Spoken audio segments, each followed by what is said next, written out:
같이 깍지를 한번 끼세요. 네. 그래서 지금 위로 한번 올리시고, 그래서 옆으로 한번 우측으로 한번 가운데로 한번 와서 뒤로 한번 쭉 쳐서 앞으로 쭉 이렇게 앞으로 쭉 온 지구를 한번 쫙 끌어안아. 지구를 끌어안아 버려. 예, 지구를 다 끌어안아 버려야 돼요. 내 품 안에. 500원! 목사님이 되셨다는 거는 온 우주를 다 내 품 안에 품었다는 얘기죠. 네. 이게 다 내 것이다 이런 얘기입니다. 제가 오늘 여러분들하고 말씀드릴 부분은 우리는 어떻게 살고 있는가 하는 부분이에요. 우리는 어떻게 살고 있는가. 어떻게 보면 여러 가지 얘기할 수 있지만 보통 처음 단계가 사는 것도 수준이 있다는 생각이 들어요. 한 3단계로 이렇게 나오는데 처음에는 우리가 육적으로 살아요. 육으로. 보통 육적으로 사는 사람들 우리가 옛날에 보면 살아온 걸 이렇게 경험을 해보면 굉장히 욕망에 의해서 살죠. 욕구에 의해서 살아가요. 육체적으로는. 그래서 조금 성숙되면 이제 어떻게 사느냐면 이제 생각이 성숙되죠. 내 생각으로 살게 되고 내 마음으로 살게 되고 조금 더 이제 가다 보면 사상에 물들어 살아요. 사상. 그 사상에 대해서 싹 이렇게 살게 되죠. 근데 이제 지금 이 시대는 어떤 시대로 돌입하느냐면 AI 시대가 오면서 이것을 미래학자 엘빈 토플러는 제4의 물결을 합니다. 그리고 제5의 물결을 영성의 시대라고 해요.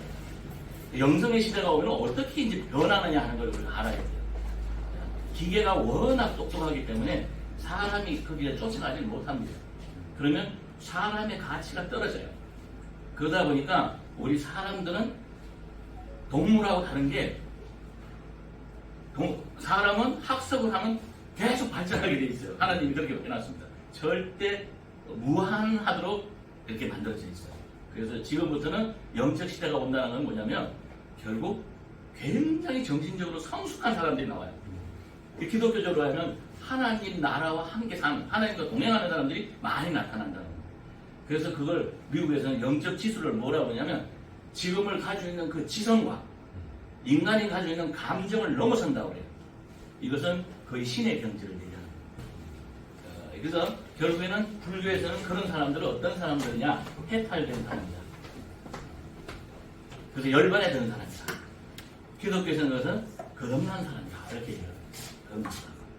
그래서 이게 육적인 사람이 지나서 이게 혼적으로 이제 이렇게 정신적인 그런 삶을 살다가 영적으로 가는데 이 영적으로 가는 삶은 이렇게 정리를 하면 어떨까 생각이 들어요. 불교에서는 그런 삶을 분별을 하지 마라 그래요. 이것이 좋다, 나쁘다, 크다, 작다 하는 그런 분별을 하지 않는 경지를 이야기합니다. 사실은 기독교에서 가장 큰 문제가 뭐냐면 선악에 대한 분별이에요. 선악을 구분하는 겁니다. 선악을 구분하다 보니까 내가 옳다, 네가 옳다 끊임없이 거기에 휘말려요. 그러나 그것을 넘어선다 이런 얘기입니다. 마지막으로 한 말씀 드리면 옛날에 큰 스승이 계셨어요. 어느 제자 보고 항아리를 하나 갖다 놓고 여기다 검을 딱 그어놨습니다.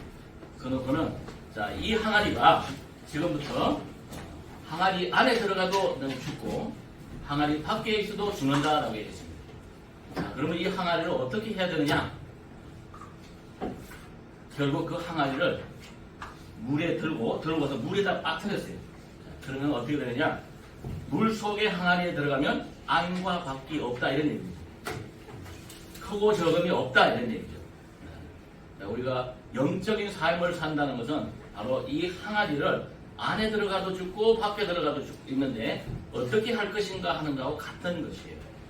그래서 우리 이 시대에 앞으로 오는 시대는 그것을 넘어서서 바로 선과 악이 없는 그것을 선과 악을 구분하지 않는 게 아니라 선과 악을 구분을 할지 하지만 거기에 매이지 않는 어떤 분별은 하되 거기에 매이지 않는 이런 사람들이 바로 영적인 사람들이다 이렇게 정리를 하면서 이 다가오는 이 시대에 진정한 리더는 어떤 것을 갖추어야 하느냐 그것은 바로 이러한 선악을 넘어선 그런 영적 리더십을 갖춘 사람이다 이렇게 말씀드리면서 오늘 함께 하신 목사님들이 바로 다가오는 그 시대에 최고의 리더가 되시기를 축원드리면서 마치도록 하겠습니다.